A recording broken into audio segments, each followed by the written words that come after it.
টি-20 বিশ্বকাপ ইতিহাসে আরও একবার ভারতের মুখোমুখি হতে যাচ্ছে বাংলাদেশ। যদিও বিশ্বকাপে কখনোই ভারতের বিপক্ষে জয় দেখেনি টাইগাররা, সেই ব্যর্থতা ঘোচাতে হলে শনিবার হারাতে হবে। যখন উইকেট দেখার সুযোগ পায় না, তখন ভিভ রিচার্ডস স্টেডিয়ামের সেন্টার উইকেটে অনুশীলন করল ভারত।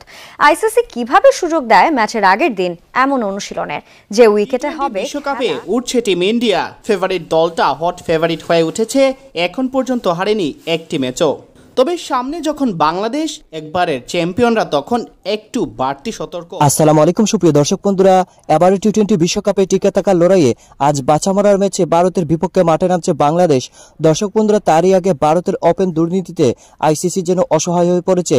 দর্শক বন্ধুরা, যেখানে সেন্টার উইকেটে সকল দলের জন্য উন্মুক্ত নয়, সেখানে ভারতের জন্য উন্মুক্ত এবং ভারত সেন্টার উইকেটে তারা অনুশীলন করেছে। দর্শক বন্ধুরা, অন্যদিকে এবার ভারতের বিপক্ষে মাঠে নামার আগে বাংলাদেশের একাদশে আসছে নানা পরিবর্তন এবং সেই সাথে আজকেই বাংলাদেশে টিকে থাকার লড়াই। তো দর্শক বন্ধুরা, চলুন আমরা এবারের ভারতের বিপক্ষে মাঠে নামার আগে বাংলাদেশের বেশ কিছু গুরুত্বপূর্ণ তথ্য তুলে ধরেছি। তো দর্শক বন্ধুরা, চলুন আমরা সেই সকল বিষয়গুলো পরিপূর্ণ জেনে নিই এবং সেই সাথে আইসিসি কি করতে যাচ্ছে। তো দর্শক বন্ধুরা, চলুন আমরা পুরো ভিডিওটি দেখে নিই। দেখতে পাচ্ছেন স্যার, ভিভিএস রিচার্ডস স্টেডিয়ামের যে সেন্টার উইকেট আছে, যার পাশে একটা উইকেট তৈরি রাখা হয়েছে ঢেকে রাখা, সম্ভবত সেই উইকেটটাতে বাংলাদেশ দলের সাথে ভারতের ম্যাচ হবে। ঠিক তার পাশে একটা উইকেটের পাশেই ভারত দল অনুশীলন করছে। অবাক হওয়ার মতো বিষয়, সেটাই হবার কথা। ভাবছেন সেন্টার উইকেটে কিভাবে অনুশীলন করছে ভারত। আইসিসির এই যে, এটা কোনো ষড়যন্ত্রের তত্ত্বের কথা বলছি না আমি, যে ভারত এরকম করেছে। আমরা জানি, এটা খুব পরিষ্কার। আইসিসি এই ভারত দল নিউ ইয়র্কে 3টা ম্যাচ খেলেছে একই ভেন্যুতে। শ্রীলঙ্কার মতো দল যখন ট্রাভেল করে এক জায়গা থেকে আরেক জায়গায় গেছে, আরেক জায়গা থেকে আরেক জায়গায় গেছে ট্রাভেল করতে, 4 ভেন্যুতে ম্যাচ খেলেছে, তারা তখন একটা ভেন্যুতে 3টা ম্যাচ খেলেছে। শুধু তাই না, এই উইকেটটাতে এসে আমরা যখন দেখতে পেলাম যে সেন্টার উইকেটে অনুশীলন করছে, খটকা লাগছিল। কিভাবে সম্ভব ম্যাচের আগের দিন সেন্টার উইকেটে অনুশীলন করা? সেটাই হয় অবশ্য ভারতের ক্ষেত্রে। আপনি চিন্তা করবেন, বাংলাদেশ দল এই উইকেটটা না দেখে অস্ট্রেলিয়ার বিপক্ষে ম্যাচ খেলতে নেমেছিল। যখন বাংলাদেশ ম্যাচের একদিন আগে এখানে একদিন ফিল্ডিং অনুশীলন করতে এসেছিল ফ্লাড লাইটের আলোয়, তখন চান্দিকা হাথুরু সিং এসে উইকেটে দেখতে গিয়েছিলেন। আমরা যাদের সাংবাদিকরা এসেছিলাম তারা কিন্তু উইকেটটা দেখার সুযোগ হয়েছিল, কারণ তখন দিনের বেলায় কিছু সময়ের জন্য উইকেট খোলা রাখা হয়েছিল। কিন্তু বাংলাদেশ টিম আসবে সেটা নিশ্চয়ই গ্রাউন্ডসম্যানরা জানেন। তার আগে কিন্তু পুরো গ্রাউন্ড ঢেকে রাখা হয়েছিল।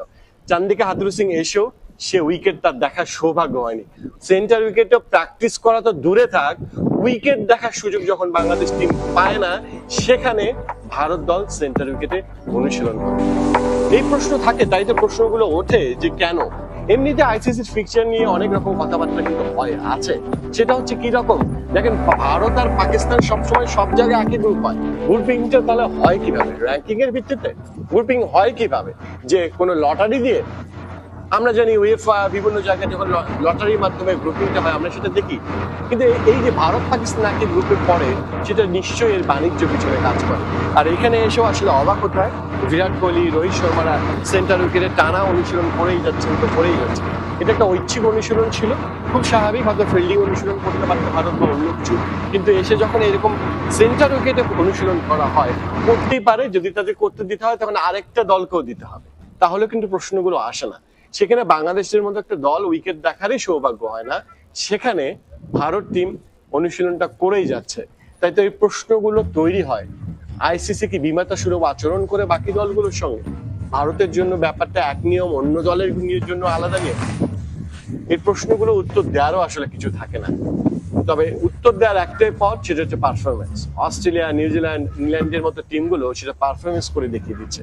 কিন্তু ছোট দলগুলোর জন্য আসলে যখন সুযোগ সুবিধার ক্ষেত্রে তাদের ঘাটতি থাকে, তাদের কাজটা আরো কঠিন হয়ে যায়। তো উত্তর দেওয়ার ওই একটাই জায়গা, পারফরমেন্স।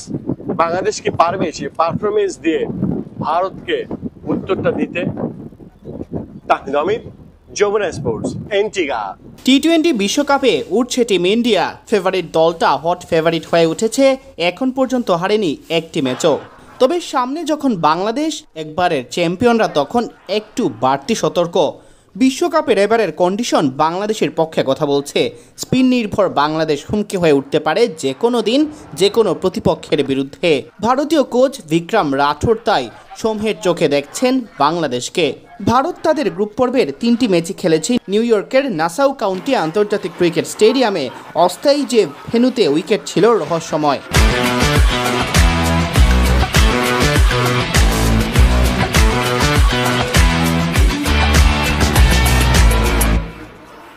রহস্যময় উইকেট পেরিয়ে এসে এখন আর লো স্কোরিং উইকেট নিয়ে ভয় পাচ্ছে না ভারত। দলের ব্যাটিং কোচ বিক্রম এমনটাই জানালেন। আমার মনে হয় সবচেয়ে বাজে কন্ডিশনে আমরা খেলে ফেলেছি নিউ ইয়র্কে।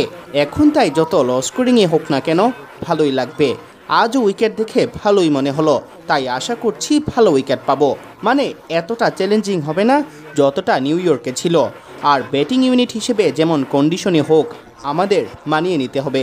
ভারত দল হিসেবে উঠতে থাকলেও সুপারস্টার বিরাট কোহলির অফ ফর্ম দুশ্চিন্তার কারণ। কোহলির ফর্ম নিয়ে ব্যাটিং কোচও খুশি নন। তবে তাই বলে ওপেনিং থেকে সরানোর কোনো ভাবনা নেই কিং কোহলিকে, সাফ জানিয়ে দিলেন কোচ। আমি খুশি নই, ভালো লাগতো কোহলি যদি রান করত। তবে যখন এমন চ্যালেঞ্জিং সময় আসে এবং যারা তেমন কিছু করার সুযোগ পায় না ওরা ভালো করে, তা দেখতে ভালোই লাগে। কোহলিকে ওপেনিংয়ে দেখে আপনারা কি খুশি নন?